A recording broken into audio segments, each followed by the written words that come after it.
Welcome to the Church of Mabus radio show. It's Friday night. You're listening to United Public Radio 107.7 FM New Orleans. We got Wild Trees co-hosting tonight, and we got Harold Sanford Carter III, the Lone Wolf, here with us tonight. Yep. So let me play these little jingles real quick. We'll get started. It's like a minute or so. So here we go. You are listening to UPRN, United Public Radio Network, coming to you live on 105.3 right up to 107.7 FM from the beautiful city of New Orleans. UPRNTalkRadio.com. All right, one more. Looking for stories that are fresh and new? Dark fantasy, humor, space exploration, time travel, cyberpunk, alternate history, and more. They're in the L. Ron Hubbard Presents Writers of the Future anthology. From 24 award-winning authors and illustrators, plus art and writing tips and bonus stories. L. Ron Hubbard Presents Writers of the Future. Buy your copy at galaxypress.com, Amazon, or wherever books are sold.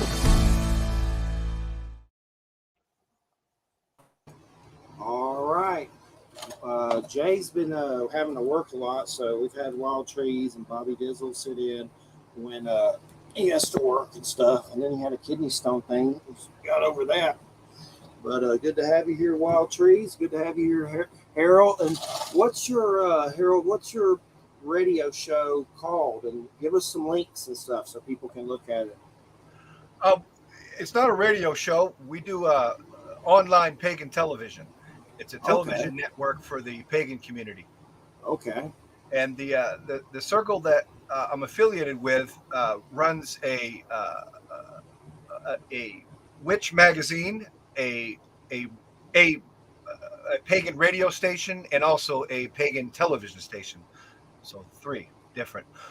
I'm the manager for the pagan television station only, and the radio station and the magazine are different folks who facilitate that. Nice. And so what was the catalyst to get you involved with paganism? I know I have your bio and everything, but what can you tell our audience? What was kind of the catalyst for all that? I think the catalyst was kind of in my neighborhood in New Hampshire. Growing up, there was a pagan fellow that was in the neighborhood, and he smoked cigarettes and stuff. And I was like young, and like we go to his house, and he was like 19 with his own crib, and I was like think of 13, 14. It was a cool place to smoke cigarettes. It was just like, hey, that's cool. We just went to talking. That was the kind of the first time I ever was exposed to paganism. But I really got into paganism in the penitentiary. So penitentiary as in prison. As in prison, yes. As in prison, yeah. I'm a reformed prisoner. I did a lot of time in the pen. It was, with the study of occult books, magic, of course, the Wicca stuff, occult, the Crowleys, all that kind of stuff, kind of absorbed all that stuff with ambitions to, try to get out of there, to change my life and change the trajectory where I was ended up. And it worked. Oh, yeah. Well, how did you read that first book when you were in the pen? Were you at the library? Did they happen to have a book on paganism? The occult? How did you get your hand of that first book? Yeah, I mean, you probably interesting question. It's real hard to get a hold of some of that stuff. Because of the I guess the Christian rule within the penal institutions in the country. But there are some books that are floating around. At first, the first time I was exposed to it, a fella just walked by my bunk and threw a magazine at me and said, "Hey, man, check this out." And I read it, and I came back, and I was hungry for more. Ended up writing the people that published it, and the rest is history. And it just kind of was a chain of events, from there. That's awesome. That's really, it's so funny how those origin stories happen. So it was that the other inmate who just threw it on your bed or against you. That's crazy. Right. And what was that first book? Was it an introduction to paganism? Was it, what did it talk about exactly? It was a group of folks from Pennsylvania called the Millennial Kingdom, and they came out with a periodical called Rays of Light, and they're no longer in production anymore. And most pagan magazines don't survive long. Hmm. It's not like your Green Egg magazine that's been around for decades. A lot of them fall off, but when it was around, that you know, Pretty cool. Pretty yeah, cool. I wanted to I wanted to mention something about your bio that I want you to expand on it. sure, So I'm gonna try to pull it up, but I'm just gonna loosely quote it. It might take me too long to pull it up on my phone, but mentioned something about the power of music and repetition, maybe like yes. repetition magic. Yeah, can you? What is that? That sounds interesting. I mean, repetitional magic. Well, to begin with that is drumming. Drumming comes back to the primal stages of humanity, where Hmm. drumming is like the heartbeat of music. I mean, it really is. It's the first type of music. You got your irks. The Norse were irks. They drum, and with repetition. With chanting. It's a formula that raises power, raises energy. Yeah, repetitional magic. And also, if a musician puts out some music and it's a catchy ballad and it's a catchy phrase, and like the masses just continue to sing along with it, what ends Yeah. up what ends up happening is like a form of like collective consciousness is happens, and like the whole like element of what they were talking about can manifest. So if I was having a song about driving in a Mercedes Benz, and I got 10,000 people talking about driving in a Mercedes Benz. It's a good trajectory that one day I will perhaps ride in that Mercedes Benz as repetitional magic, because music is definitely a form of magic. That's wild. Yeah, no, I totally believe that. To give you a perspective on my thoughts on the paranormal, like, I honestly think that most any topic has elements of truth to it. Paganism, I'm sure, has a lot of truth to it. I'm sure most of it is true. I'm just saying, I think that's true. I think UFOs are true. I think every form of religion and occult practice, demonology, seances, I feel like they all have something true to them. And as a scientist who studies biology, like, I think there's actual science going on there, like the repetition thing. Okay, like that reminds me of a trick I did in college. So let's say I was in college the night before a test, and I couldn't even I hadn't studied. The typical college student. Well, I would take my notes and I would repeatedly write them over and over again. Repetition. It had to be handwritten, right? I did that all night. That's easy to do. It's a simple task, but that's how I would study. And then the power of the repetition, like I had all that knowledge. I would ace the test, like because I repeated it and I did the physical motion. So that repetition does have power. I mean, that reminds me of it. And then music also, I do see how that has power, like maybe like a meditative power. Because I think a lot of this paranormal stuff breaks down to meditation, concentrating your mind. And then when you concentrate your mind, I think your mind can get to a point where it can alter reality around you. And that's why prayer works. Prayer is like deep meditation that can alter physical reality. I can tell you a quick story about meditation, and we'll go back to paganism. I do want to hear what you have to say about that, Lone Wolf. But another example from my personal life, I recently heard this story. So these two people went to Mexico on a spiritual trip, like a mission trip. Okay, now if anybody knows about Mexico, there's the cities which are generally safe. There's a country which is not safe at all. Okay, this couple was driving from the country area to the city. Okay, they were followed by a big black truck. Okay, I don't want to name them. I don't want to give them power and attract this group. But I think we all know who they are. They're a group of bad people, and they drive large trucks. Okay, and they had bad intentions for these two people. And then another truck showed up, and what they were trying to do, these two bad trucks, one's trying to get in front and one's trying to get in back. Okay, the driver, he's driving like as fast as he can for 40 minutes. He's driving as fast as he can. Dangerous country roads, swerving and whatever. Now, they're both highly religious people. So what they do pretty soon, the man starts praying intently out loud. The woman starts singing intently out loud. The man is praying, God, deliver us from this evil. God, we need your help now. 40 minutes. What happens then? So this is a meditative practice. She's literally singing. She's literally praying. They're deeply doing it. Emotions are high. They're concentrating. 40-minute drive.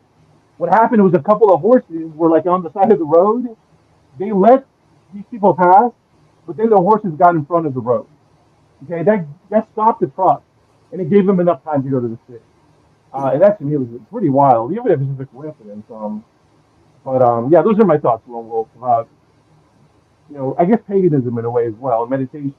I think concentration changes physical reality in ways. It's also creative visualization that popped in my head from shamanism, and I know that's in a lot of different spiritual practices, but that seems similar. When you imagine it repeatedly or try to visualize Mm-hmm. it, and then I've had a lot of weird stuff with that happen for sure. Creative visualization, definitely a big one. Uh, so I'm kind of curious when it comes to the paganism community. I mean, the state of the world, does that come up in conversation? I'm sure it does on some level. Like with Christians, it's like, oh, it's the apocalypse, wormwood, da da da, and maybe some Norse Ragnarok. I'm just kind of curious, does it come up? What's going on? Does anyone say like it's a particular age? I mean, what's the consensus? Because I mean, things seem crazy as hell on so many different levels right now. I'm just kind of curious to like, I guess the perspective from a pagan mind of it all. Well, from a pagan mind individually, what I encounter a lot is a lot of stuff that happens in politics and modern politics in this country. To me, when it comes to pagan community, it becomes divisive because people who bring in politics and they bring it into a spiritual culture, it becomes divisive. And somebody that deals with pagan media, I'm really not going to lean any towards any political agendas because it takes away from the spirituality and it breaks up the pagan community. It becomes divisive or divides. And I just and who can I just I just I don't feed into it so much at all. I don't blame you. I'm at the point of it just like both sides suck, our government sucks, and if you're pro somebody, it's like being pro Jeffrey Dahmer or something with the Right. history of our government. It's like, yay, Ted Bundy, you know. So it's just, I'm like, man, just let them get in a cage like Mad Max with chainsaws, right and left leaders, and just do it. We'll do some Mad Max. But Hey, how I bad would. do you want it? How bad do you want that power? Get in there with that chainsaw. I tell you, man, if you get a chance, watch that Twisted Metal. If you want some Mad Max situations, it's Okay. based on that game with the cars. It's like Mad Max. It's an old game, but they just did it on Peacock with Right. that Will Arnett does Sweet Tooth. Like it's car combat, but it really surprised me. It's getting great reviews. It's fun for sure. I just Okay. binged it. 10 episodes, 30 minutes apiece. But it's interesting. I understand what you mean about politics. I try to sway from it. It was funny because there was this right wing show that I've had a couple ask me on, and I just don't feel like doing any appearances, so I don't. Because I mean, I was going through some blood pressure stuff. It seems to be better, but just this is enough for me. But somebody had a right wing politics show, and all this UFO stuff was going on, and I came across it, and they were trying to get me on, but it was called, what was it? The coming conflict. Like now we're getting ready for war. Like the series, the aliens, their shows now, the coming conflict. Trying to get me on. I was like, oh, I'm sorry. Yeah. Things are But it's definitely cool. changing. Things are definitely changing. I mean, just AI by itself. I started using AI tools, and it is game changing. I mentioned in another podcast. We're at the stage of AI where it's fun. I don't know how long it's going to last. Maybe just a month. I don't know. But we're at the stage of AI where it's fun. We could exploit it for our benefit. It's all giggles. So that's great. I'm glad I get to enjoy this.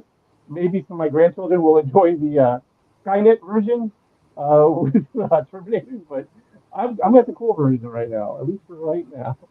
It's definitely crazy. But I mean, between all the UFO stuff by Congress and Capitol Hill and all that, I didn't watch all of it. Uh, but I've seen a lot of the headlines and stuff. I don't watch news that much. Uh, I'll hear it on my mom's TV when she's watching NBC or something. But basically, it just seems like they're admitting that there's an advanced race here, like some weird Star Trek episode that really controls everything, and we're just like tadpoles or something. It's like they're kind of, it's definitely crazy for sure. The Well, level I is would ask accelerated on Lone it. Wolf. Lone Wolf. Let's say that it's true about these UFOs, these claims that we have bodies. How does that fit into paganism? Does paganism already mention this kind of thing happens? Different intelligences. I don't know if it fits into paganism, but I mean, a lot of people who are into the occult, are already aware of things like Anunnaki. It's like, it's part of the curriculum. The Anunnakis are real, and then, and then what about H.P. Lovecraft's, aliens? Like that's a whole cult in itself. I mean, I think the government's been prepping us for this alien thing for years. I think they've just been stringing us along. I look up the sky with all this new technology. I'd swear I've seen aliens too. But it's just tech. But is that the thing though? Is the tech coming from the aliens to begin with? I mean, look how fast we got. Look how fast we got George Jetson cell phones. I used to watch George Jetson as a kid. Like, oh, watch, I can talk to people on a TV while I'm holding. Like that shit was unheard of. It was unheard of, when I was growing up. Yeah, you make a lot of. Oh, go ahead. You go ahead. I was just going to say, supposedly they say all that technology came from the Roswell crash or something. Like there's some serious book by Colonel Corso who was at Roswell, and he claims like all this technology. Like there's weird stuff out there just admitting this stuff right in front of our faces. Like if you see that Secret of Skinwalker Ranch show, you'll just like, this is the craziest thing. Like they're saying there's a signal they're picking up at all these ranches that's for space Earth only communication. And they say it's not from a foreign nation, but they're basically alluding that it's from aliens. And it's like, it's just crazy. Like, it's definitely nuts. They just did a Skinwalker episode on there. I don't know if you've ever seen John Dover. He's this Navajo policeman that's they did an Unsolved Mystery episode. I haven't watched it yet. His whole job is to go and do cases of paranormal stuff. But on this Beyond Skinwalker Ranch show, he knew a lady that was anonymous. She claimed the Skinwalker showed up to her house and scared them so bad that they left the house. So they did on the Beyond Skinwalker Ranch show. They went out there and all kinds of crazy stuff happened. That was really scary. That whole topic is scary. I don't even like to really talk about it, but I say S walkers. It's just like earlier.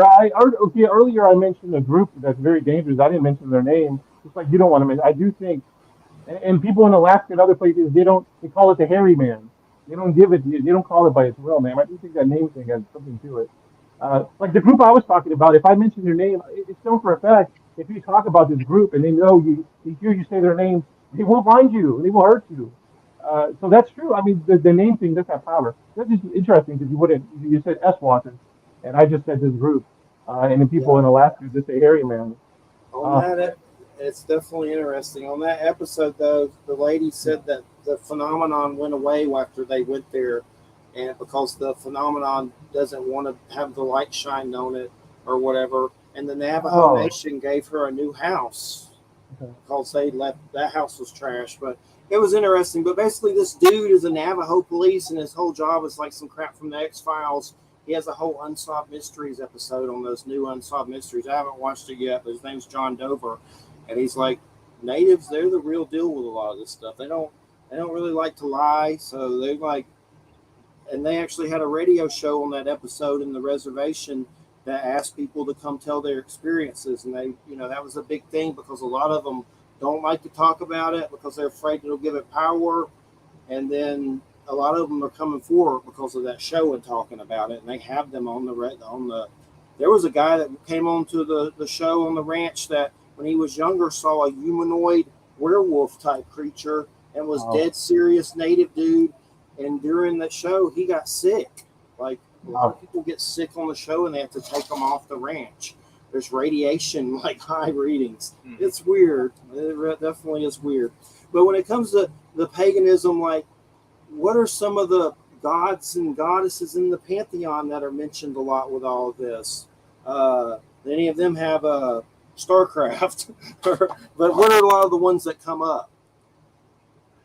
I mean, in comparison to what, like aliens, stuff like Well, that. just in general with the occult or worship, or I mean, it depends on what tradition. I mean, you have different traditions of witchcraft. You have Norse groups. You have different families, groups, groves, covens, and group to group, you have people that utilize different pantheons, from different time periods and geographics around the world.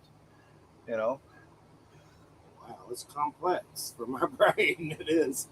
Uh, and I like a lot of the Norse stuff. I study it and read a lot of books about it. I have a lot of the cards, and I love some of the music, like Wardruna and things like that. Yeah. But I'm definitely no expert on it for sure. But I do love it. Well, when it comes to your practice, have you had paranormal stuff happen from some of the stuff that you've done? Actually, it's interesting. It's interesting you asked me that, and considering that you guys are broadcasting, I think right there in New Orleans, I had a paranormal experience right in New Orleans. Like I was telling you, I'm from New Hampshire, and I had a dream. I had a dream one day that I should go to New Orleans and go to visit Maria Laveau down there in Cemetery 1 on St. Louis.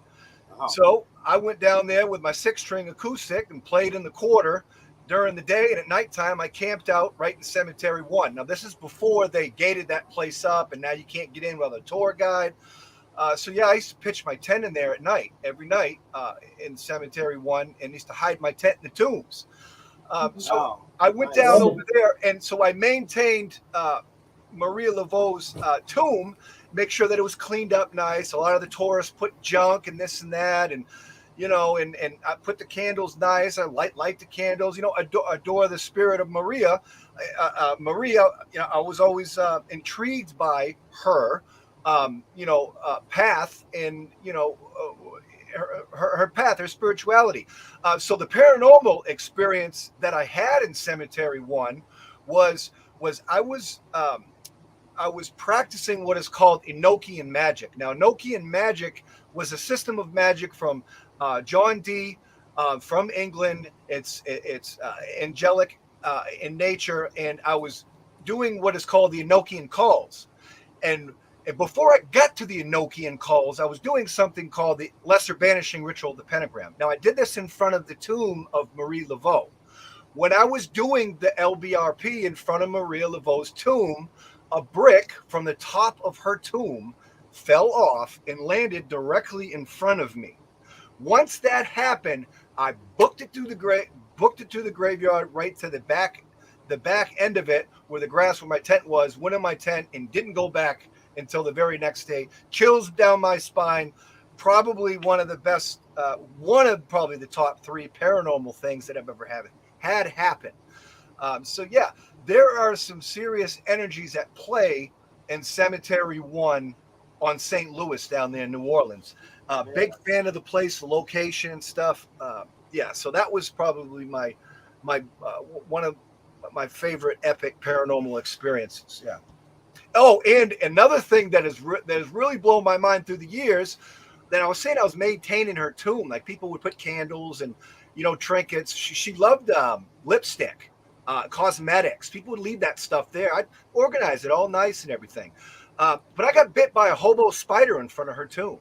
I got bit 3 times on my thumb. Gave me a nasty infection. But here's the thing. My girlfriend, who was a Wiccan at the time, I picked her up in Alabama. The spider bit her in the same spot on her hand. Same spot.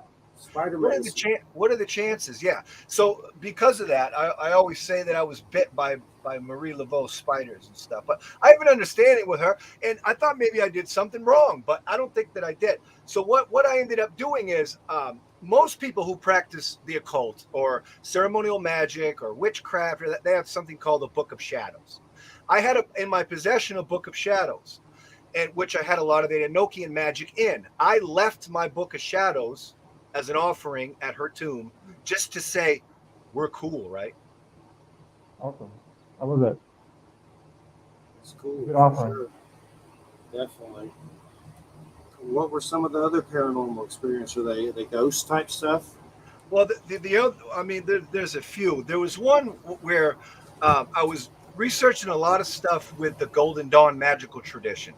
And Israel Regardie come out with this book called The Golden Dawn. And it had a lot of the outer court rituals in there. The LBRP, Lesser Banishing Ritual, the Pentagram, Lesser Banishing Ritual, the Hexagram, all these formulas of ceremonial magic, which is like the basis of a lot of occultism today. But I was experimenting with the LBRP, and the LBRP makes you in tune with unseen spiritual things. And as I was doing this, I was seeing large spheres of like light, and what they were astral nasties, just things that were on the astral that's just like trash, garbage. And that was an experience because I thought it was a reflection of light. Was it, what was it, a street light? It wasn't. And that was one thing. Another thing is, as a small child, before I hung out with this pagan chap in my neighborhood, smoked cigarettes. As a child, 4 or 5 years old, I can remember seeing what a lot of people talk about in the media as, and they talk about it a lot on Coast to Coast and stuff. But like the shadow people, like this, right? And it's the best way I can explain it. But I've seen these shadow people, and like as a 4 or 5 year old, it scared the crap out of me, man. I used to hide under tables and stuff, and I never could really understand that. And I think maybe, as a small child being exposed to those like phantom like type, like, I don't, maybe I was just a little scaredy cat. I don't know. But all I know is I seen these little dark shadows and they scared the crap out of me. Maybe because of those experiences, it is why I do is why I have the path that I have today is maybe because of those experiences. Yeah, but as far as like paranormal stuff, I mean, it's around. People in the witchcraft community, paranormal is not really a go-to word in the witchcraft community. I think that, things that are paranormal or supernatural, I think that they're not so super. I think they're just natural phenomenon. I think that they're just things that just a spiritual experience. They have a different name for it. I mean, or synchronicity is a big one.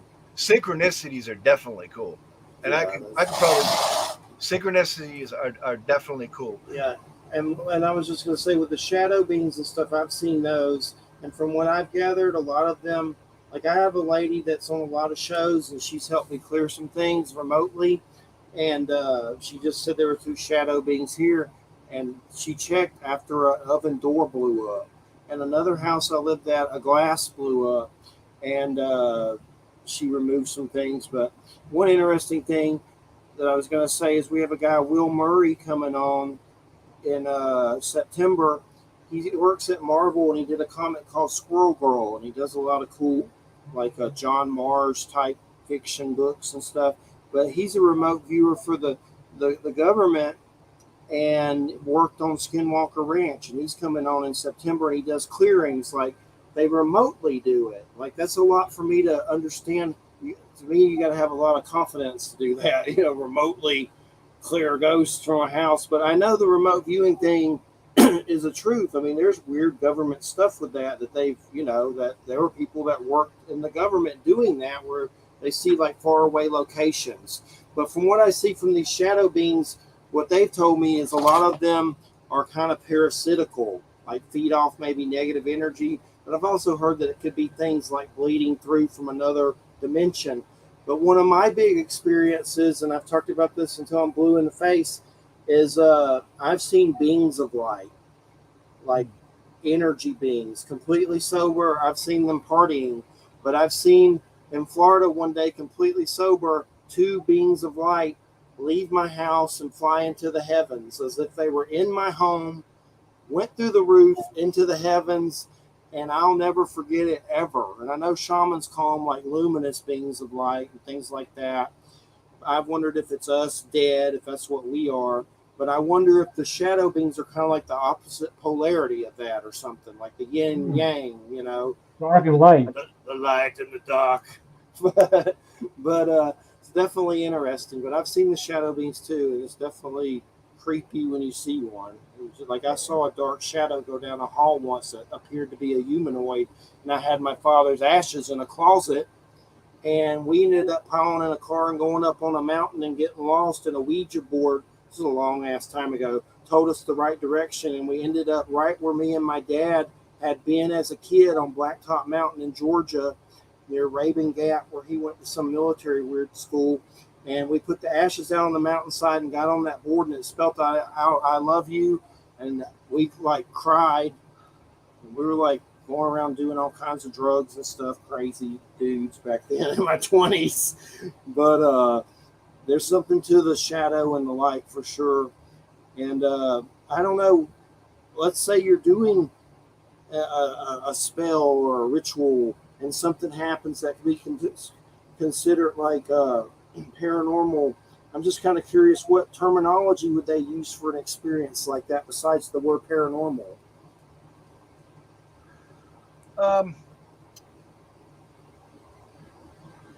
Encounter, experience. I mean, that's a good question. I mean, when you say that it was paranormal, I mean, occultically, if you're looking for some kind of interactions with, I mean, if you're drawing upon like ceremonial magic or like, the Goetta or something like that, you're doing it on purpose. You're looking for that. Yeah. I mean, that's a good question. I don't seeking an encounter, pretty much like an encounter, like a spiritual encounter, things like that. So I mean, what are some of the first magic that you did? I remember I haven't done a spell in a very long time, but one of the first spells I ever did was from that Raymond Buckland like big blue book when I was in high school. Cool. And these cool. Some bully was messing with me, and you had to do some spell with a glass with razors and nails and pee or something in it, and you buried it, and then if someone hurt you, it would, I guess, send it back to them. Mm-hmm. And anyway, that guy was like picking on me like some bully. He's crazy, like had Hitler in his locker and stuff. This is like ninth grade.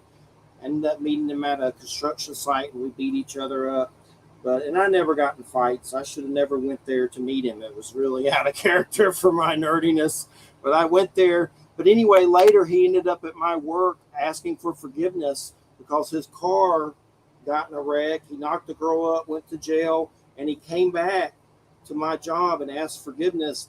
And I've always wondered, man, is that from that one spell I did? Is that little weird glass still buried out there behind that building? It's like Stephen King or something. But what were some of the first spells you did back in the day when you were starting? I'd love to tell you about, my first spell, which took place in, of all places, Salem, Massachusetts. I mean, I'll tell you all about that. But you were talking about Big Blue, which is Raymond Buckland's, the complete book of witchcraft. It's funny you say that. I was just at a cookout in Ohio with the owner of the Buckland Museum of Witchcraft from Ohio, one of Raymond Buckland's priestesses. Her name's Tony Rotunda. So that's cool. You just said that. So yeah, synchronicity, baby. Yeah, synchronicity. There it is. But yeah, first spell, man. First spell took place. Actually, I'm lying to you. It wasn't Salem, Massachusetts. It was Beverly, Massachusetts. However, back in the day, Beverly was Salem. They made it smaller. Beverly's just the neck across the bridge, the town over from Salem, Massachusetts. Cool. Anyways, about 15 years ago, there was this girl. We'll say her name was Christy, and she was barren. She wanted to give birth. She couldn't give birth. She wanted to get knocked up. She wanted a kid. And we were going out and stuff, and that was cool. But long story short, we went to the beach in Beverly because there's like a little port where it hooks up to like the ocean or something. So we go on the beach and we made this little fertility bottle spell. We casted circle and everything. We buried it together. We buried it on the beach. What ended up happening was about 2 years later, I get a call and boom, she's got a kid. She's pregnant. She has a child. I mean, that was probably the first time I've seen a positive reaction to a spell. But spells, in those days, I thought spells were something that we did, and that's not the case. Spells, we don't do spells nowadays. Spells, magic and spells and stuff, that's something that kind of we are. We live the magic. We don't do the magic. That's But in the early days, I would do stuff like that, make a bottle, bury it and stuff, and say these words or make a couplet or write something, and read the book and do what the book tells me. But I can't. People shouldn't do spells that other people are writing for them. People got to really do their own spells. Do it from yourself. Emotionally attach your spells, because emotions and spell works go hand in hand. If you can push out tears while you're casting a spell, do it. Way more effective. Awesome. That's incredible. I had a question for you. Go ahead. I had a question for you, Wolf. Going back to your introduction that I was reading earlier, you mentioned something that when you're talking about society and kind of breaking free of domestication, that's something I think about a lot is modern society and the problems we have with it and breaking free from some of the bad habits. What is your views on modern society? And I think you call it domestication in your introduction, or your intro, your bio. Sorry. Domestication, in what capacity are we talking about domestication? Like, I mean, there's a such thing as like religious domestication. I mean, truth be told, we were all brought up in a Christian country. That becomes a domesticated thing where we're brought up to fear that we're going to hell, and stuff like that. It's a domesticated thing, and that's an actual threshold that a lot of people, that enter the occult or enter the craft, have to walk through that threshold to be undomesticated from those things. To constantly be in fear that we're going to burn in hell and stuff like that. I mean, that's the most ridiculous thing I've ever heard. I mean, I'm identified as a pagan, on the show here. And one thing that I want to make clear is pagans take responsibility for their actions. We are a responsible culture. Responsibility is key. Where if we mess up, we make it right and we take responsibility for that. Where a lot of the domestication in the country is kind of like, oh, we messed up, but it's okay because because we have a scapegoat God, and not to belittle any particular religious thought or thinking or religious tradition, because all of them are valid to somebody's incarnation where they might be useful for their incarnation,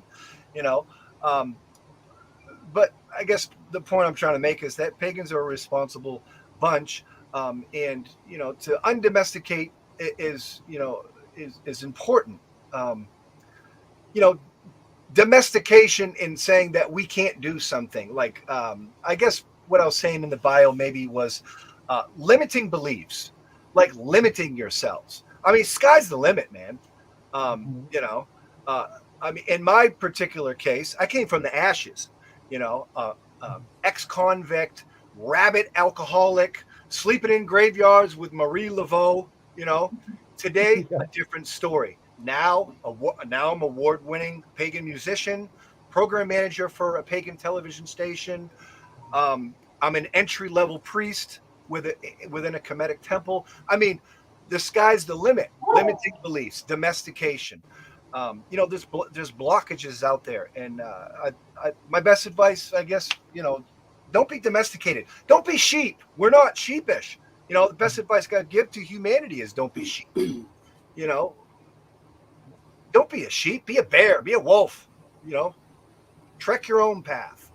Why follow everybody else? That's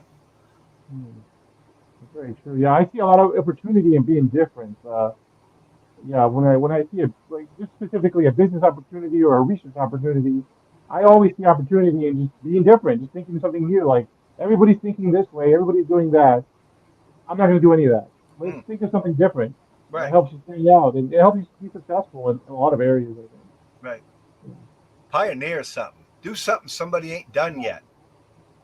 Exactly. And the interesting thing is that if you have a really good new pioneering idea, product, whatever, it's going to have some feedback in the beginning. Definitely, like you're going to have some negative attention, but you're going to have a lot of people that like it, and then in time, I think it'll catch on. That's Mhm. just the way new ideas are. It's very interesting. People are going to like it, and people are not going to like it. And let me tell you something, Wild Trees. If they don't like it, then you must be doing something right. Because if they don't like it, that means they're shooting at you. Because yeah, so it's haters are good, man. We like the haters. Well, it reminds me of something I just recently I read somewhere about YouTube in general. It's like once you start getting a lot of negative comments on your videos, that's Mhm. good. That means that more people are watching you than your normal crowd that all love you. You know, like it Mhm. means you're growing and you're getting more eyes on you. That's a Right. good sign. Yeah, There's an old saying. I think it goes any publicity is good publicity. yeah, that's good. You know. That's good. That just So, reminds. Go ahead, Jeremy. Go ahead, Jeremy. oh, I was just going to ask about like Okay, animals and sure. stuff. That's a big part of it, right? Animal spirits, like shamanism, animal Yeah, medicine. absolutely, man. I mean, animism. I mean, when you talk about witchcraft, when you talk about paganism, and you talk about religion as a whole, the first religion on this planet was animism. It was Hmm. the first. You know, the cave paintings when they paint the deer on the wall and all that stuff. Yeah, yeah, Every yeah. every major religious system out here on the planet has elements of animism within it. Even the Christians have the elements of animism within their religion. You look at Egyptology. You have wolf-headed deities. You have cow-headed deities. You have falcon-headed deities. I mean, those were elements of the first animistic traits within the religions itself. So animism is the first type of paganism, and when I talk to a lot of people in the craft community, in the witchcraft communities about the origins of witchcraft, it comes from it comes from the indigenous tribes on the planet, like your Incas, your Aborigines, your Native Americans.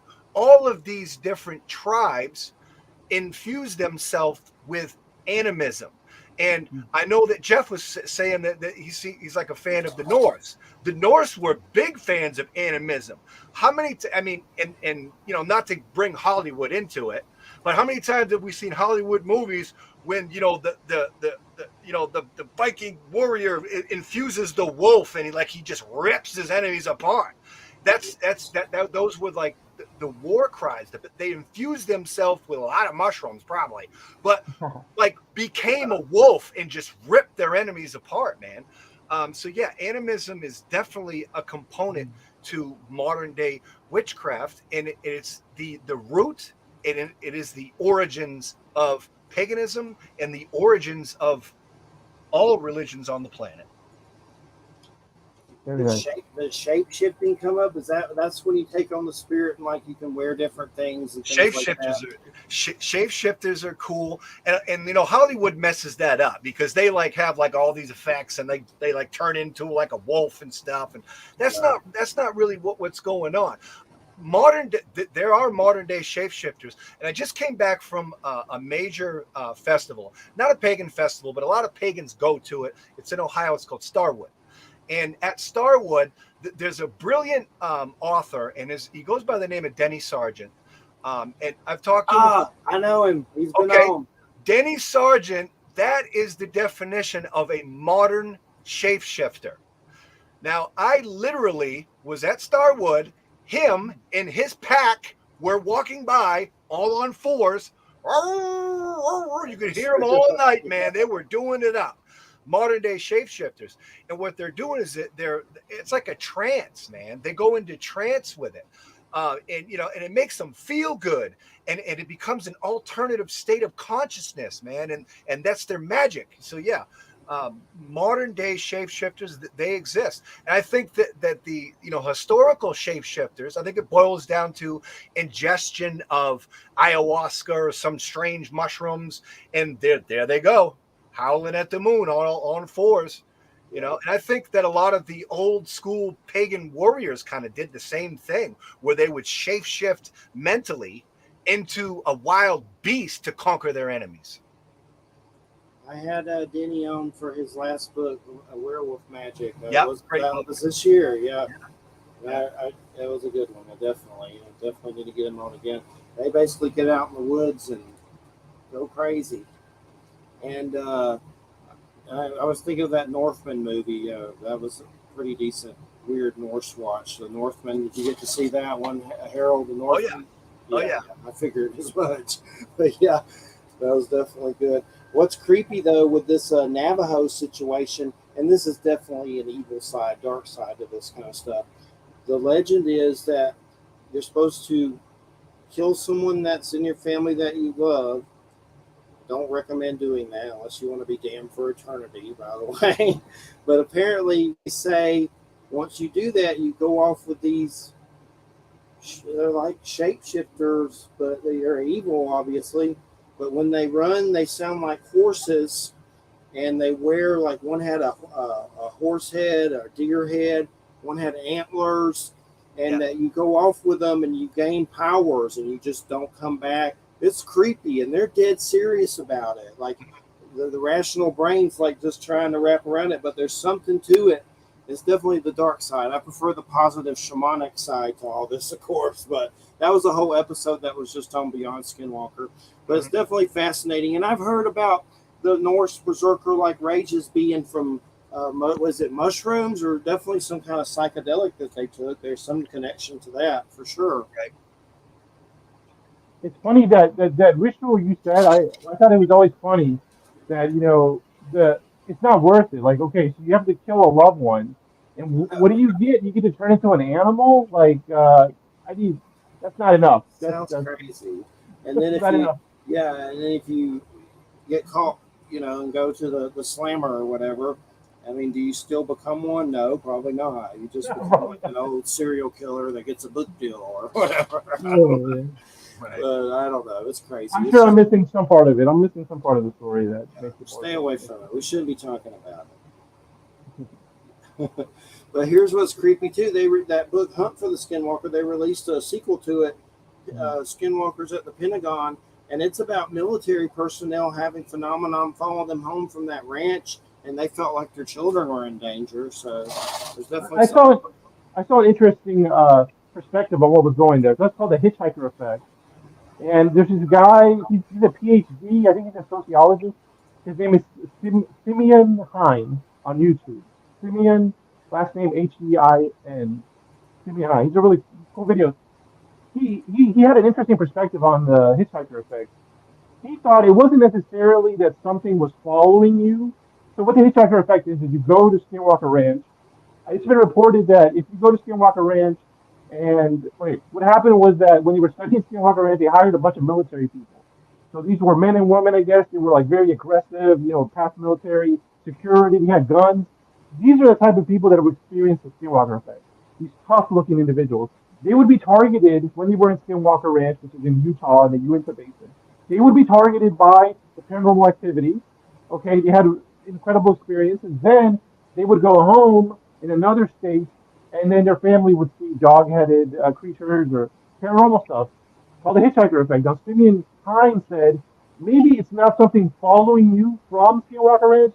Maybe it's your perception being altered so that you're just seeing things that have always been there. So that weird creature, that weird paranormal stuff that's happening at your house, it was always there. It's just that you came back a changed person. That's what his idea was. It's just a different way of looking at the problem. I've noticed when I've read books about that kind of stuff or watched those particular shows, and that's the only shows I really watch is Expedition Bigfoot and this Skinwalker stuff, because most of the shows are crap, so I don't really watch a lot of them. But those particular ones, I think they're better than the ones I've seen before. There's also one paranormal caught on camera or something that's pretty interesting. I don't know how much of that stuff's real or not, but they just show footage all the time. But I've had stuff happen after watching stuff like that. It's like it opens you up to it or something. Okay. And you attract it and things like that.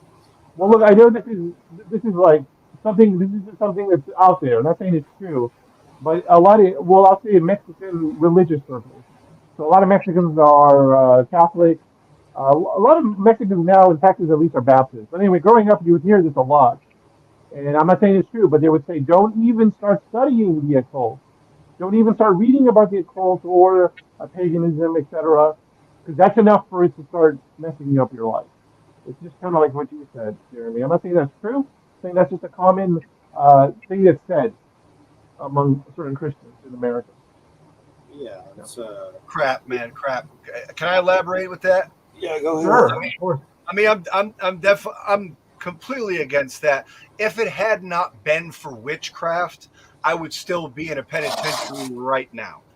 That's the honest truth, and and the reason why is because there's a brilliant witch from across the pond, and her name was Doreen Valiente, and she wrote a poem called "The Charge of the Goddess," and within this poem is an excerpt that says, "Forever reach your highest ideals." Okay, reaching your highest ideals, which is basically an excerpt saying, be your best self, be the best version of you. Mm. And it took an Alexandrian priest to tell me this and all this stuff. But by the writing of this one witch, Doreen Valiente, it changed the trajectory of my life forever. Okay, a witch. Um, because of that writing, now I'm no longer suffering in recidivism. I'm no longer suffering in alcoholism. You know, I might smoke a little weed at a pagan gathering, but I don't have problems. Oh You know, yeah. and let's be real. Marijuana and stuff like that is socially acceptable within the pagan community. It's a plant. It's socially and it's socially acceptable in the United States too. We've seen that. With the rise, from back in the day. But yeah, truth be told, witchcraft changed my life. It didn't set me back. It made me better. I mean, it's not for everybody, and I think that's part of the domestication that we're dealing with because the people, some people in different religions don't want you to veer off. They want you to stay in their control because they want you to be controlled. Okay, and the within the craft structure, we question all authority, and we won't be controlled because we're not sheep. So the craft can work for people, but you really have to have an open mind. And as my spiritual mother often says, keep an open mind, but not so much that your brains fall out. Yeah. Yeah, that's Is very cool. Yeah. is shamanism and witchcraft kind of similar in a lot of ways? I mean, what are some differences? Are they kind of similar? I mean, it's like an herbal healer, right? I mean, I know there's different complexities to it, but in a lot of ways, it's kind of similar, isn't it? Yeah, I mean, shamanism, yeah, they do go hand in hand.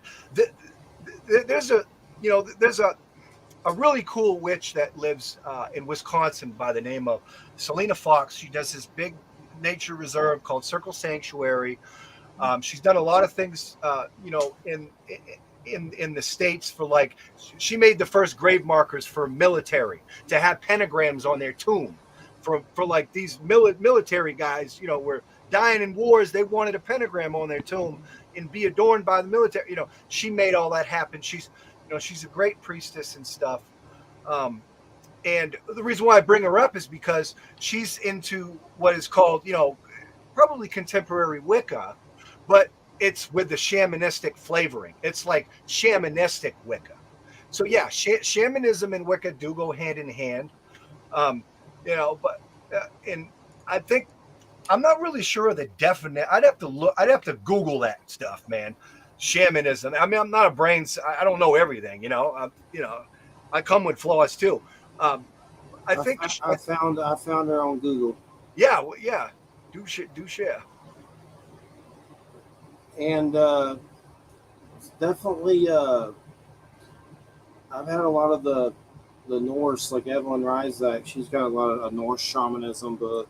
Right. It's definitely fascinating when you intermingle those. Does Norse play a part in any of your path or belief system?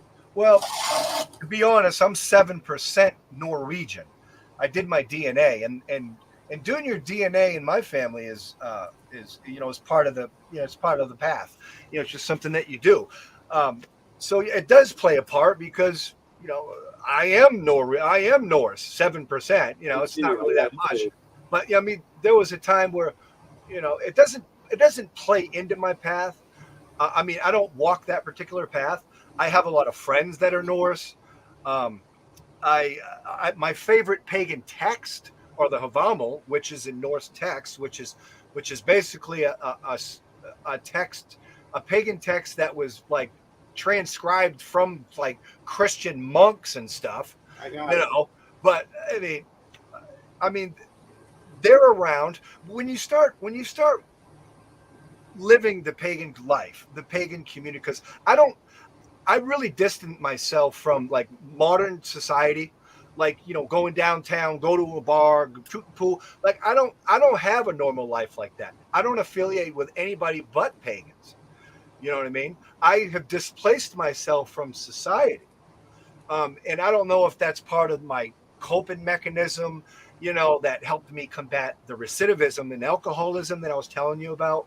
But this is what's worked for me so far. I guess it's my own enchantment or whatever.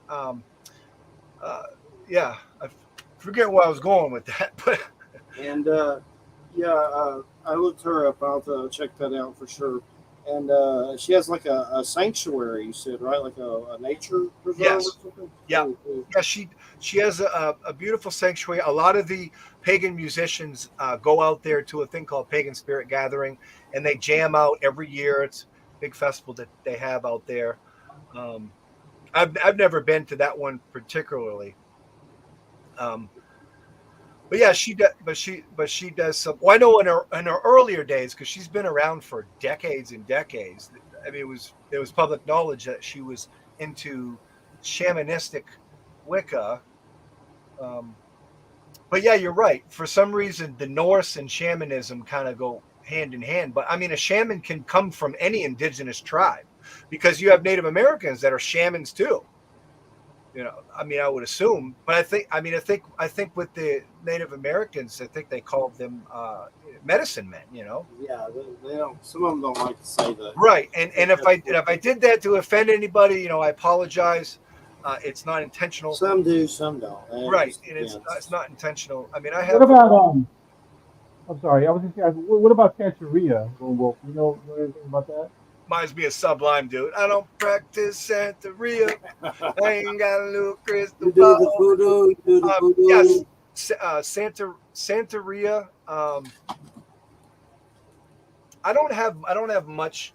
I'm not in contact with so much Santeria, although I am in contact with a voodoo practitioner that just recently started a show on our pagan television network. Okay. Uh, but you know, I don't know. I don't know if Santeria and voodoo go hand in hand or not. I'm not really sure. Well, I was gonna say today I went to a store. It was like a Cuban store about Santeria, Cool, and I got some stuff. Like I got this necklace, okay, nice. and this is for health. And she told me I could keep it on all times except for sex. If I wear it during sex, it'll remove the power. Said I could re-energize the power with coconut water or something else. I don't remember. And then I wrote down here on the card. I told her I was like, "What are the terms? What are you doing?"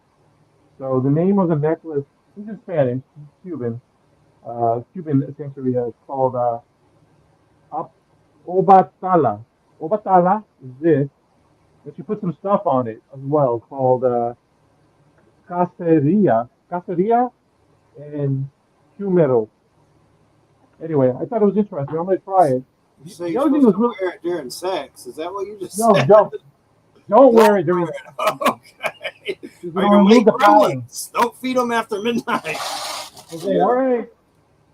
Another weird thing, not weird, I'm sorry, this is weird. Another interesting thing was when I was in their beautiful store, there was a picture of these two little rats, right? And it said the name, I think I have it on my phone, two little rats, and it said a pair of these rats in Spanish, $1,200. And so I was like, what's up with these little rats? Why are they $1,200? So it's a rodent, it's a large rodent that's it's from Cuba, probably other places. It looks like it's related to the capybara or the nutria. Okay. Uh, and basically, she said, this is my problem, not her problem, but I had a hard time understanding her accent because she's Cuban. I speak Spanish. but it's my issue, not her issue. But I was like, well, so what's going on? She's like, apparently there's some Santeria you would do with these rats, and what I did get is that one, it always has to be two, and one of them always has to be released into nature. And I'm not sure what happens with the other one. I just thought it was interesting. And she was like, yeah, they're super hard to find. That's why they're $1,200. But that's, I don't know. Does that count as animism? It has to do with animals, or does that not fit the description? Nice. Doing, What have you been doing animal microbiology wise? Just off the cuff, real quick. Anything been coming up big on that? yeah, I've been looking at some water bears that I collected in Colorado along some mountain valleys, three parallel valleys in western Colorado. So And you what have I'm doing, tardigrades. The tardigrade things. You have some. oh yeah, dude, they're coming out of my ears. Well, the funny thing about tardigrades is that wherever you guys are right now, you're probably within, I don't know, let's be generous, within 100 feet of you, there's probably hundreds of water bears. They live all over the world, and Antarctica included. Where are you So keeping them at? Like in an aquarium or something? no, so that's funny. They actually, so you're right. Tardigrades are actually water animals. They're just as aquatic as a fish. So in order to move around, in order to breathe, in order to reproduce, to eat, they have to be completely surrounded in water. But they have an alternate stage where they make a glass cocoon. A glass cocoon they make themselves. When they're in that cocoon, it's called a tun, Tun, and that cocoon is what makes them impervious to damage. That's what that cocoon lets them live for we don't know how long, maybe decades in the suspended animation, without oxygen, in extreme heat, extreme pressure, in the vacuum of space, extreme cold temperatures. It's funny because people say tardigrades are like the strongest, toughest animals on Earth, but it's like a dualism because yes, they are, but at the same time, they're also the weakest animals on the planet because when they're not in the ton, when they're just swimming around, they're just like little gummy bears. You can do whatever you want to them. You can kill them so easily. You know what I mean? It's only Like when bears. they're like little gummy bears. Gee, they're not tough at all. I mean, You know you what can do those whatever. are, right, Harold? Those water bear things, tardigrades, those little weird creatures he's talking about. He has some in his house. You ever seen them? They're called a water bear, Okay. tardigrade. Like it's a crazy, weird animal that's like indestructible. That's just weird looking, like very bizarre. But basically, Dr. Frankenstein over here with his tardigrade experiments. But I just had to get on that cuff for a minute. But one thing I wanted to ask you, Harold, what are some of the deities that you invoke or that you do stuff with? I'm Well, trying to find the in my right word. in my early years, a lot. I mean, I started off with digging down into ceremonial magic and Wicca. In my early years, uh, I used to be working with Pan, a god named Pan. Nice, I nice. resonated with Pan because, well, Pan, he likes sex, he loves to drink, I'm a and I was an Capricorn. alcoholic, and he was a nature deity. So and a god of music, and I play guitar and I do pagan hip hop stuff. So I was cool with it. Um, and I worked with another deity called Diana because it was just like the go-to moon goddess, and that was kind of my early years. And that kind of changed throughout, as the years went by. And then I got into another a Greek deity who I had no idea that I was, you know, had ancestry of the Greeks. Um, Apollo is another one, and Apollo is a wolf god um, who is associated with music as well and archery. But in current times, I'm diving deep into Egyptology with the wolf deities within that pantheon. And as I evolve with my own craft, when you talk about gods and goddesses and pantheons and different uh, types of deity, um, they all share the same energies, archetypical energies. Okay, and the best way to explain that is um, when you take a deity like Thoth, and then you take a deity like Hermes, they are the same archetypical energy. If you take a deity like um, Lu, and Jesus Christ, they're both a sun god. You know, even when you compare it, you can even compare it to Egyptology and Christianity. Well, Catholicism. When you talk about Mary, and you talk about Isis, it's the archetypical mother goddess energy. You know, and in some ways, I like the Catholics because they never let go of the feminine qualities of divinity through Mary. They kept it alive. And we all know that, well, Judaic and Catholicism, Christianity has pagan DNA to begin with. So it's just one of the things that I refuse to let go. But as far as deity goes, for deities that I work with individually, right now I'm working with a deity called Weebawet, who is not Anubis in the Egyptian pantheon, but kind of like um, a sibling with it's a white-headed wolf. Um, Archetype. Um, and I'm not really sure why I'm drawn to that. I mean, it's a long story of why I'm, because a lot of people in the craft have like their favorite animal. You know, you talk about animism and stuff like that earlier. I think that everybody kind of resonates with one animal. You know, like who's your favorite animal? You know, they got the pictures on their wall, or people just like, some people like cats, some people like dogs. You know, some people are like got bearded dragons, or miniature pigs, or or Yeah, water bears. I'm looking Water up. bears. You know what I'm saying? So like, yeah, I'm more into archetypical deities, not necessarily specific gods and goddesses, but the archetypical current of the god itself. Because here's a question that I ask a lot of people within my community, and a lot of these people are adepts in magic. And what I ask them is, who created the gods? Did we create the gods, or did the gods create us? And it's such a paradox question that it can't be answered. And I think some questions just can't never be answered. Definitely. And I notice it has the dog head. And I know in paranormal a lot, this dogman phenomenon is coming up, which has kind of been around for a while with kind of werewolf, beast of Bray Road. There's a lady who passed not too long ago, Linda Godfrey, who spent her whole life researching these type encounters. Somewhere there's a town where the sheriff wasn't, I guess they weren't taking it serious at first, but then they got so many, they kept it in a box in the town. Now the town's like known for everybody having these weird dogman werewolf sightings. But another fascinating thing, there's just a documentary, it's on Tubi, it's by Small Town Monsters, and basically Small Town Monsters makes these paranormal documentaries about towns that have crazy phenomenon happen. Like, let's say Bogey Creek or Willow, I don't know, they haven't done a Willow Creek, but there's a lot of weird towns that have had a crazy ass paranormal thing happen, like Mothman. Now they have parades and the burger special and the 2-for-1 tire special, the Lizard Man special.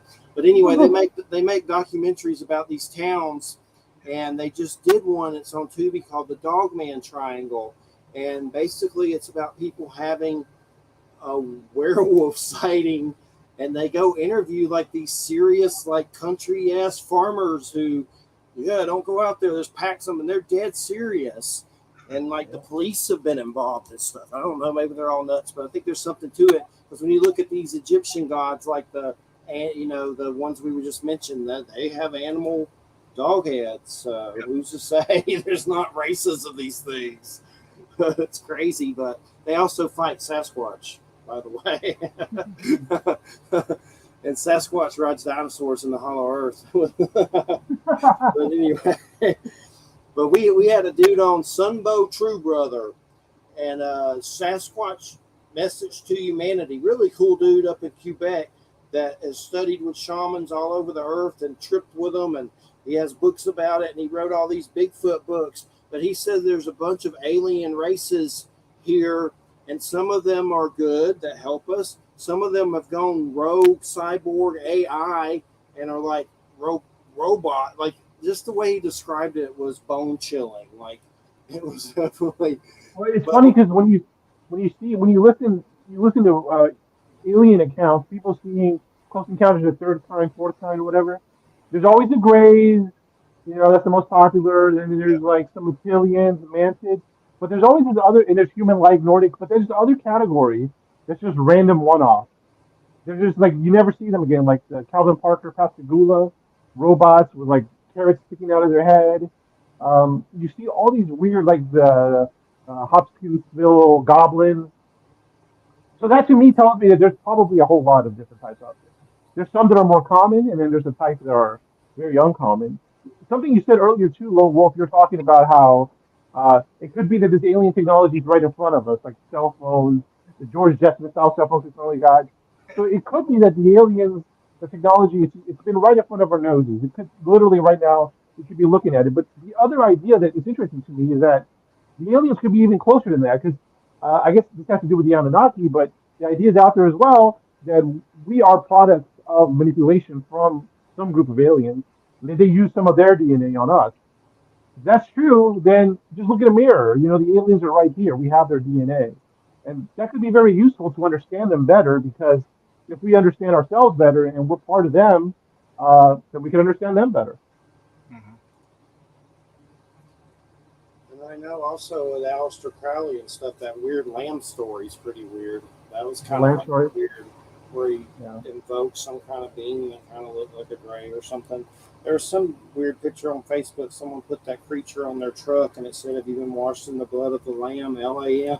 It's like, kind of creepy, but neat at the same time. But Crowley's pretty controversial. But I know one thing. I want to see that Oppenheimer movie. I haven't seen it. I don't really care about Barbie, but that movie seems like it's going to be pretty scary. It's about the atom bomb and by Christopher Nolan. So that's and that guy's a good actor from Peaky Blinders, Cillian Murphy or whatever. But I want to see that. But one I thing. saw it. Oh, go ahead. I saw it, but it's a funny story. Like this is a anti-review. Don't listen to anything I say about the movie because it's not a good review. But like, I went to the movie theaters early. I listening. There was three movies. I was like, let me watch Mission Impossible, Ghost Protocol. Saw it. I was like, let me watch Barbie. Saw it. Then I was like, let me watch Oppenheimer. And the only like, okay, I bought tickets, but somebody else was there, and it was technically like a handicap assistance space, so I wasn't gonna say anything. So I had to sit two rows from the front. All right. I had already been at the movie theater for like it was an IMAX screen, and it was like two rows from the front, and I had already been at the movie theater for like 5 hours. You saw like three movies earlier today. And I fell asleep. But that's not a review of the movie. That's because I was tired and I was two rows from an IMAX. I needed to be watching bed, fully conscious. But I did wake up. I was like, whoa! I woke up during the scene with the Bomb went off. yeah. I was like, all right. And honestly, I'll be fair. Like toward the last 20 minutes, I just walked out. I was like, how much time? We'll just keep talking. This is not a review of the movie. Okay, do not listen to what I'm saying. I understand. I fell asleep during good movies before. It happens. Yeah. Watch it. I tried to do something, but I didn't. Yeah, I you just watch wasn't it. able to pull it So, off. how I don't want to get into this too much, but how was Barbie? Did you like Barbie? Oh, I want to get into it a lot. Like, I love Barbie as a biologist. I actually have a really interesting perspective on it. Yeah. To me, it has a lot to do with this concept in biology called sexual dimorphism. Uh, it basically means that males and females look differently on the outside, but it goes deeper than that. I mean, you see certain tropical birds. The birds are really, flamboyant. The females are maybe more dull colored. In some species, the female's really large, the male's larger. Well, there's a lot of sexual dimorphism in a lot of species. In humans, we have our own sexual dimorphism. And to me, like the Barbie movie, it was about this. It was the species of Homo sapiens making a movie about their own sexual dimorphism, because it really was all about like how the species views the different sexes. That's how I took. That's what I took out of it. It was really cool You to done look at that. So you done went over the scientist, the wild end with that one. Yeah. But so Harold, I know you're a musician. What kind of music do you play, and what were some of your influences to that? I mean, my influences for music are all over the place, man. I grew up with Guns N' Roses, man, and like Alice in Chains and stuff like that. I mean, I even like Tom Petty and Bob Seger. Like I'm all over the road, man, with that stuff. I mean, you're talking to a guy who bumped Tupac Shakur too. I mean, it's off the chain. I as a musician, I had good stuff with music last year. I took home an award from something called the International Pagan Music Association. I won an award last year.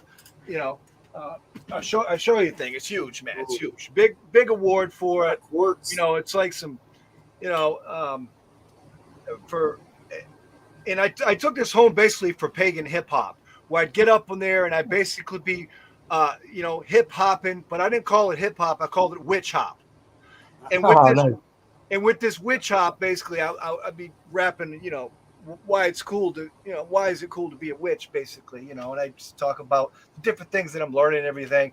But at the same time, I can jam on that 6-string guitar too, Nice. so I do that too. And I put like djembes with it, flutes, and like shamanistic shakers, and, and do that. And, and my music stuff's pretty cool. I got to play at this big festival called Starwood. The IPMA put me on stage recently. Sometimes I go down to North Carolina, jam out for, $300-400, go to Florida, kind of slow going, but I'm getting ready to cut like an acoustic album because truth be told, I'm 40 years old, hip hop's cool and everything, but I'm getting older. So it's time to lay back, smoke a J, strum on some guitars, Yeah. so that's just kind of where that's headed. But yeah, that's kind of where it's headed with music. Yeah. I grew What, up. what can we I'll what go can we ahead. listen to your music? I was just curious. Where can people listen to it? I mean, you could just Google my full name comes in. I'm on all the iTunes, the Spotify's, the Pandoras, anything YouTube. It's all over the place. You know, Perfect. a lot of my exposure comes from like something called pagan radio stations. They have a few pagan radio stations. One's broadcasts out of North Carolina and also Canada, called International Pagan Radio, and there's another one that broadcasts out of Kentucky called the Cauldron Radio, and they support a lot of pagan musicians, and so I'm often played on their sites and also the pagan television networks and stuff like that. Cool, cool, cool. But Yeah, yeah, Cool. if you just type in the Harold Sanford Carter III, my music's gonna pop up all over the place. I'll either be witch hopping or playing a guitar, or at one time they was calling me the pagan Kid Rock dude, which is fine, my Yeah. father was born from Detroit, but I wasn't. So I'm I guess I'm just a country kid from New Hampshire. That's where I grew up. But I Nice. never did go back to New Hampshire after 17 though. But I was yeah. too Oh. busy sleeping in graveyards in NOLA. Just for you seem cooler than Kid Rock. Like I used to like Kid Rock, but I see him lately. I'm like, ugh, the political stuff with ugh. Yeah. Oh But, yeah. you seem cooler than Kid Rock. Yeah. I like bands that have unique voices. Alice in Chains, Yeah. Nirvana. I grew up Yeah, with man. Guns N' Roses. Typo Negative. Yeah. That's cool. Cool. Like I like that stuff where they're screaming and stuff. It's okay, but I don't really like a lot of it. Where Right. you can't I don't know what the hell you're saying. I like melodic stuff that's good. I need to know what they're understand it. And a lot of it, my sister likes some, and it's like blah, blah, blah, blah, blah. Like what are they even saying? I mean, it sounds kind of cool, but after a while, it gives you a headache. But I like the Alice in Chains. That's creepy how they got that singer now. That's kind of a lot similar, not Right. exactly, but kind of haunting a little bit. How those bands do that when one of them drops dead and they get a replacement, like with AC/DC and stuff. It gets weird where they get that. It's like almost paranormal in itself. But I like that Who band. I know the new Alice in Chains guy did a song with them recently, that Mongolian, kind of like shamanic. That's really cool. Wardruna, I love that. That Heilung, am I saying that right? I watched their concert on YouTube. That was crazy. Heilung, am I saying that correctly? Heilung. That's kind of paganistic, right? I mean, that's Norse, but that I saw them in concert on YouTube. That's some crazy shit. That was good though. It'll take you on a journey, buddy. Felt like I was tripping.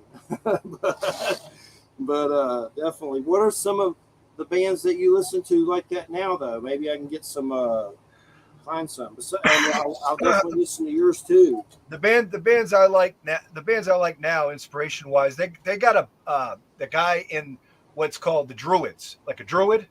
And there's an order of Druids across the pond called the OBOAD.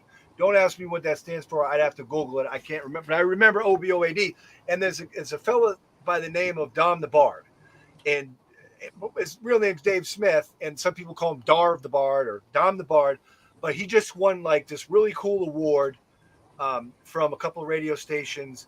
And like he's like a real modern bard, man. He's just like, it's kind of folky and stuff, but it's like I'm really into his music a lot. I'm really into pagan music right now. I mean, there was a time where I liked the mainstream stuff, but I do put on the Godsmack and that album Dirt all the time. Alice in Chains and stuff. But I like Dom the Bard. Found his size. Yeah, I think that's the size. There's a few pagan musicians that I like now. I like there's one called Nordic Daughter. There's Brian Hinkey I like a lot.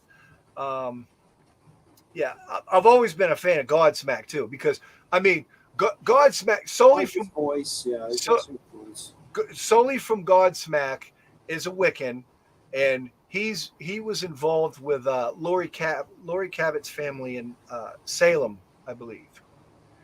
And stuff. Well, I don't know if that's factual, but I do know that she was in his music video Voodoo, that Voodoo song he does. I'm not the one who. Oh yeah, so he was in that one and stuff. But yeah, I'm into pagan music, man. Yeah, I just, I'm pagan crazy. It's just, I really am. I'm pagan crazy. I'm witchcraft crazy. If it's not occultic, I really don't touch it. I don't read books. I read occult books, Is there a way for someone to incorporate some pagan witchcraft without, let's say, you don't necessarily want to become pagan, but you want to learn and incorporate some of that? Is that recommended? How would you do that if you recommend it? I guess. If you wanted to, you could study anything you'd want. It's recommended you study as much as you can. Smart people are cool people, the best place to learn the craft or witchcraft or paganism and stuff. The go-to thing to do is you can basically just Google that stuff nowadays. There's so much information out there. But the problem with that is with stuff like this misinformation as well, on the internet, because a lot of these traditional families, that have been word of mouth through centuries and centuries and stuff. That stuff's getting watered down because people just pop up now and say, I'm a witch. We got like 50 million TikTok witches now, man. Like there's like 50 million TikTok witches, that it's just, it's crazy, and there's a lot of watered down stuff. Even with the authors, I feel like it's repetitive. Stuff that's been released, So maybe some of the older literature, like going back a few decades, reading some of that primary books literature would be better, less diluted, like you said. Yeah, if you, it depends on what kind of paganism, because paganism is like a big umbrella term. Paganism encompasses the Norse traditions. It encompasses Wicca. It even encompasses indigenous tribe, like, customs and cultures and stuff. It's a big umbrella term. Druids, it's paganism, encompasses that. Go-to places. It depends on what kind of paganism that you're into. If you just want to kind of just brush up on some pagan stuff. Whoa. Man. Jeff mentioned a really good book. If you're into witchcraft, Jeff mentioned a go-to book earlier in the show, man. The Blue Book, Raymond Buckland's Complete Book of Witchcraft. You can't go wrong. Can't go wrong with that book. It's the go-to. A lot of the newbies in the craft go right to it. You can't go wrong. It's a good book. It's a real go-to book. A lot of people go to Scott Cunningham's Solitary Wicca, stuff like that. Those are kind of one-on-one stuff. But if you really want to get to the meat of all that, the witchcraft stuff, you got to get into stuff like Cornelius Agrippa. You got to get into stuff like the Kabbalion, the Emerald Tablet, stuff like that. Yeah. Cool. It's And interesting. really, if people are looking for a teacher, if you're looking for a teacher out there in the craft, just keep in mind that there ain't no better teacher than Mother Nature. Okay, because all these teachers, they might lie to you, but Mother Nature ain't never gonna lie to us ever. Best teacher is Mother Nature. That is the best. Amen. I could agree to that. It's Yes. funny. I tell people sometimes I go to talk to schools about nature, high schools, and I tell them about why it's cool to go to nature. I'm like, why is it cool in nature? I'm like, look, dude, if you go walking in nature, you will see things you've never seen. You'll hear things you've never seen. You'll think things you've never thought. Mhm. Yeah, it's like that's why I go in nature. That all that stuff happens. There's a lot of information, truth, and knowledge just from being in nature, Mother Nature. Yeah. Yeah, I'm down with nature. Nature ain't gonna lie to me. You know, it's not.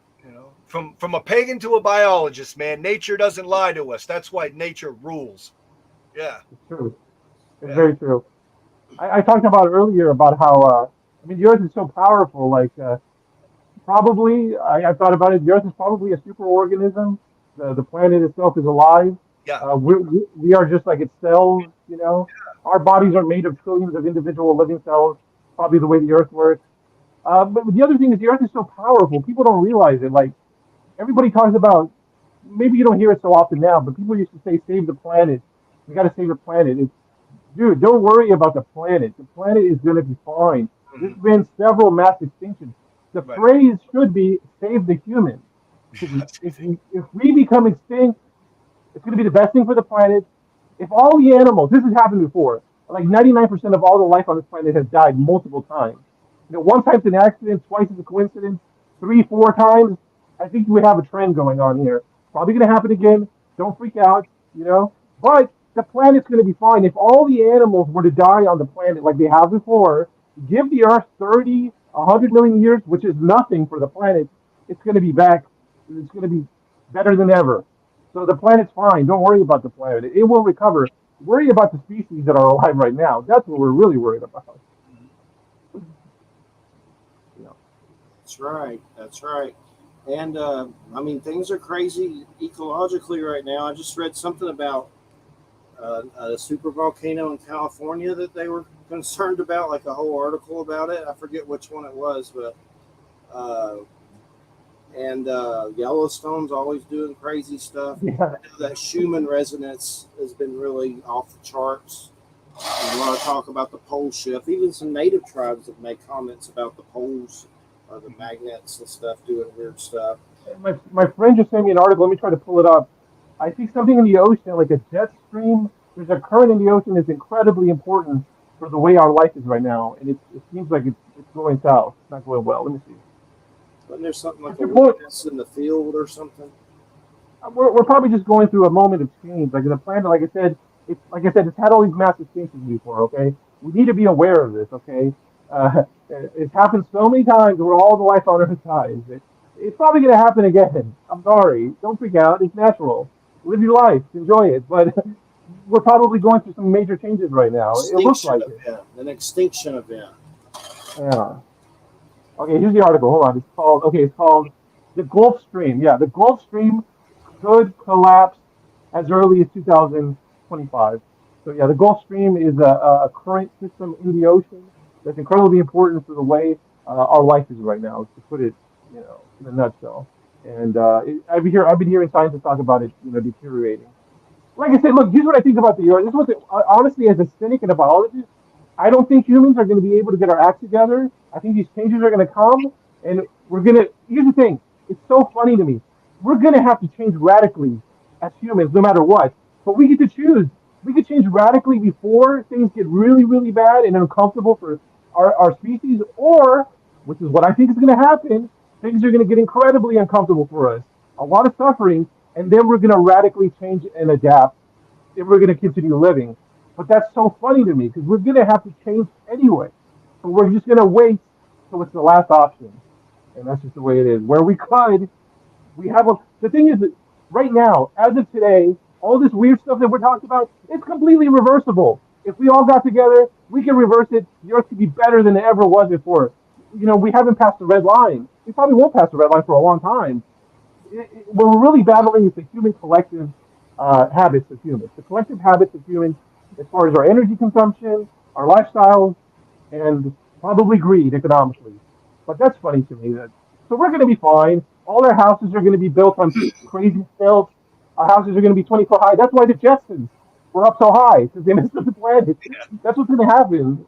It'll be I fine. saw a book by a Rolling Stone author, and I forget his name, but the book's called "Living on a Scorched Planet" or something. And it was just talking about how the heat's going to get worse every year.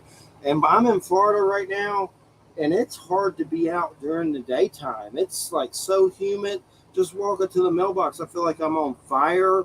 I got Jeffrey, attacked by mosquitoes twice, and I felt sick for days this week. Jeffrey, when you're outside in the heat, getting hurt, enjoy it. Savor that moment. This is going to be the most pleasant summer of your life going forward. It's not going to get better. This is the best summer of your adult life as of today. Enjoy it, dude. Take it in. It's fun. Go play in the scorching sun. Fry an egg on the sidewalk. Put a steak in your mailbox and bake it. It's fun. It's not going to get better. This is a great summer. It feels radioactive outside. I'm getting like crazy burns and whelps. I've even noticed like when you walk in the grass, you can't because there's like these barbs in it. It's like Mother Nature's trying to eat us and keep us away from it to protect itself. Like usually you can walk through we have like really good grass. I forget what kind, whatever. Everyone has it in this neighborhood. Yuppie, blah blah blah grass, whatever it's called. I forget the name. I've seen some good grass. I love me a good grass. But there's these barbs, like I can't walk barefoot when it's summertime, or you just die. Like you'll be impaled. It's like who put those there? It's like you don't want us walking in the grass. But it's definitely with paganism, it's about getting with the wilderness and nature. That's what it's all about. So that's at least a stronger way to look at this and survive. It's a step to it, isn't it? It's got to be. Yeah, absolutely. I mean, the very definition of paganism is country dweller, one who lives in the country. And it's no secret. A lot of pagans are very earth friendly. They're good gardeners. We like our gardens. We like our plants. We like our animals. We love things like that. When the whole shift happens, I'm going to get a hold of you to find the Walking Dead community settlement to go to that's not cannibals. That seems like the way it's going. Like that's foreshadowing. Like these communities you have to go tribal pretty much when this stuff happens. And between the war stuff with Putin and all the craziness and China, it just takes one nuke or one ecological disaster to make you go back tribal to tribalism. It takes one grid down. Definitely seems like what we're living in for sure. No doubt about it. And if it keeps getting hotter, there'll be a point where you just can't even go out there without burning up. You have to have a suit or something, a mech suit.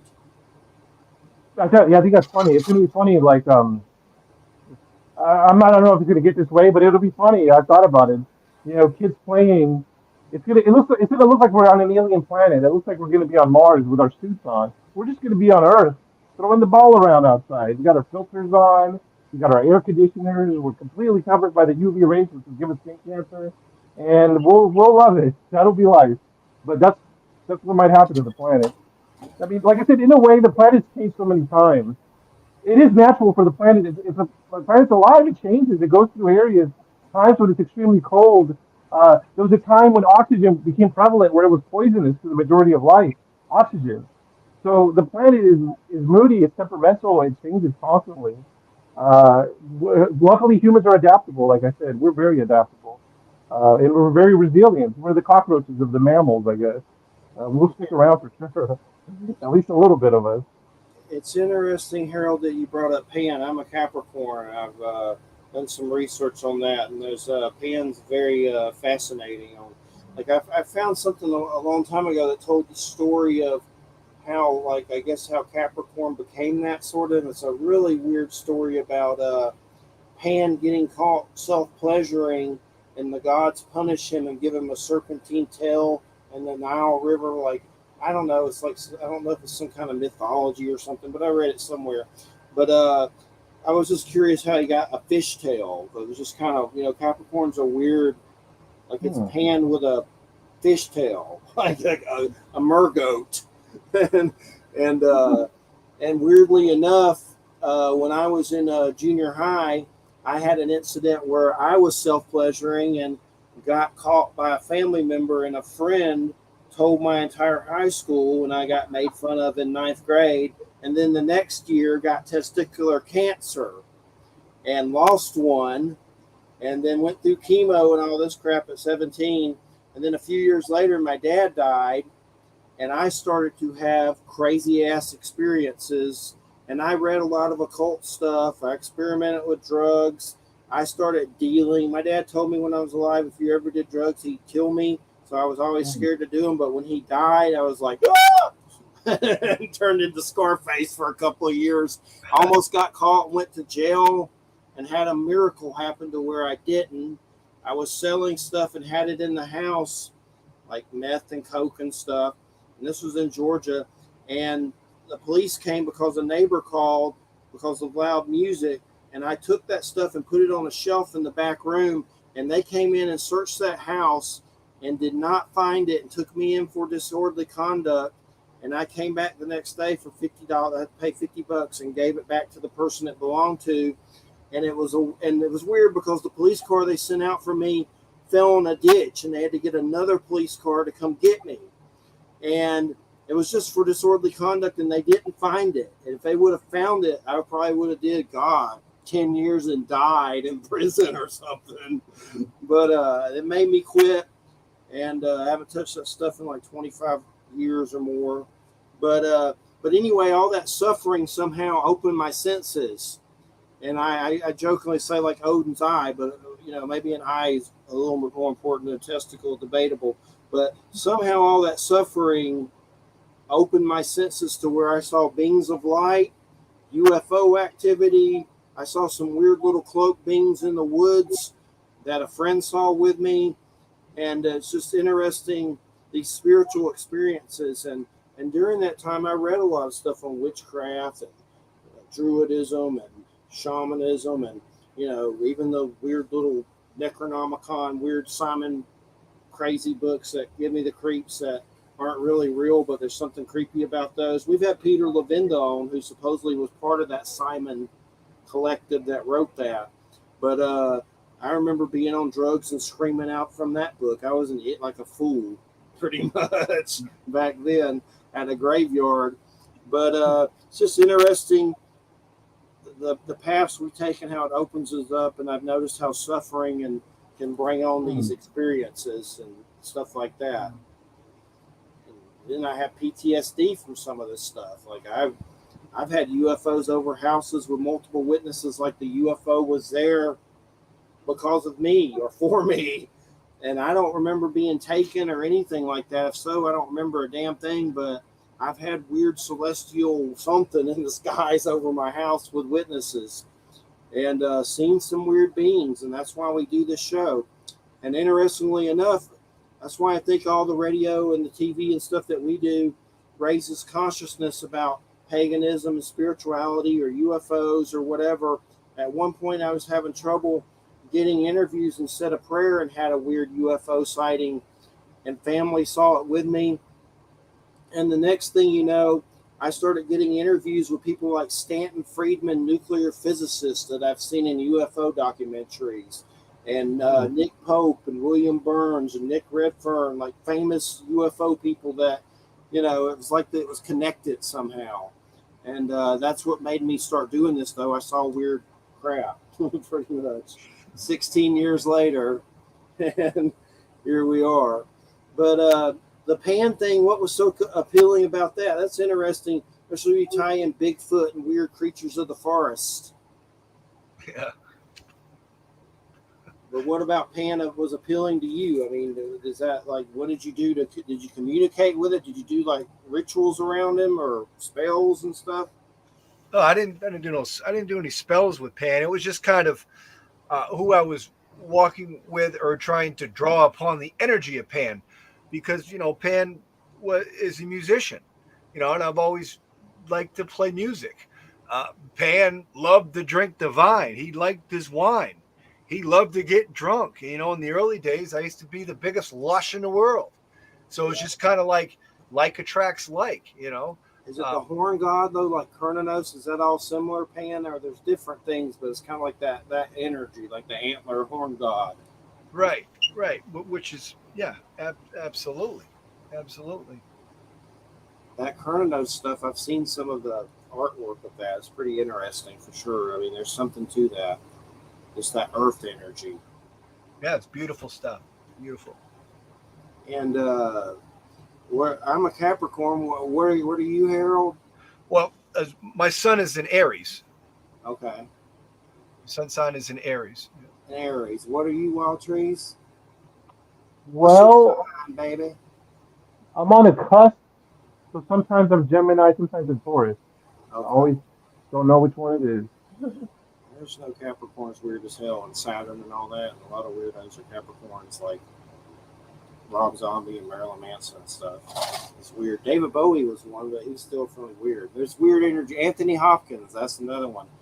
It's definitely, there's something, I don't know. The Saturn thing's very interesting too. Just that energy, like death and father time and harvester of souls and all that stuff. But Oh, go ahead. Oh, I was just gonna start to close out because we got 5 minutes, yeah, Harold, give us some. First off, it's Harold Sanford Carter the Third. Yep. Lone Wolf, and you can put that name in and find his music. But give us some more of the links for your TV show and stuff, because I want to check that out more, and I want our audience to check it out. Give us those links. Well, the pagan television station is called Fringe TV, and you can find that with any device with a browser. You can go and type in www.fringetv.online, and you'll come up with a website, and it'll say Circle of Ancient Sisters at the top, and you'll scroll down a little bit, and the pagan television station streams 365 days a year, 24 hours a day. And we have documentaries and interviews with people in the pagan community, the modern leaders, even leaders that are no longer with us, that are in the Summerlands are there. We have footage up there of Gerald Gardner. We got the Aleister Crowley footage. We have, the Doreen Valientes. We have modern leaders from the OTO that are on there. There's a lot of different programs of sorcery, pagan music videos. You were talking about Wardrana. We have the first pagan music video block in the morning, 8 to 9, kind of like the old MTV, hour of music like they used to do when we was growing up.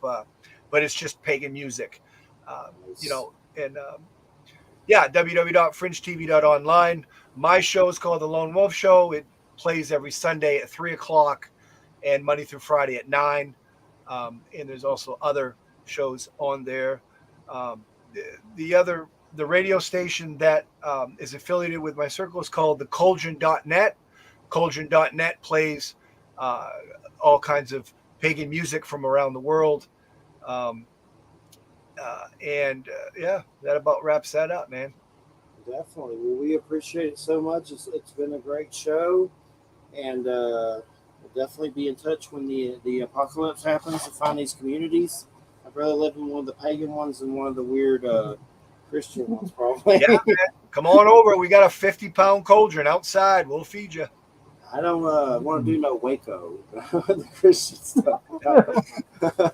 But no, I'm just making jokes. But we appreciate it, man. Thanks so much, and thank you. It's a great show.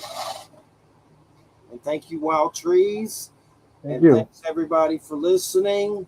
And, man, my mind lately, I forget who's coming up next week. Oh, Jim Saylor. I need to check in with him. He's like a real magician that will do weird tricks on cameras with cards and stuff. So looking forward to that. That's going to be a good one. So we'll see you all next Friday. Thanks, everybody. Yeah, I got I to was play. going to ask, can I give my can I Yeah. plug my stuff? All right? Yeah, go ahead. So I'm a biologist. I study animals, mostly invertebrate animal behavior. But I do talk a lot about UFOs, Bigfoot, spiritual beliefs. If you go to YouTube, my channel is Biologist Wild Trees. So technically YouTube uh, /@ the symbol Biologist Wild Trees. But I found out if you just go to Google, just type in Biologist Wild Trees, 3 words, and you'll go to my page right there, my YouTube page. All right. So please subscribe. I sure would appreciate it. The tardigrade experiments. We appreciate it. And I got attacked by mosquitoes bad. Like, I didn't even know it until I was inside, and I had to take Benadryl and stuff. I was like, I hope I don't have, like, malaria. I think I'm okay, but it's something weird to me. Like, I still feel weird from it.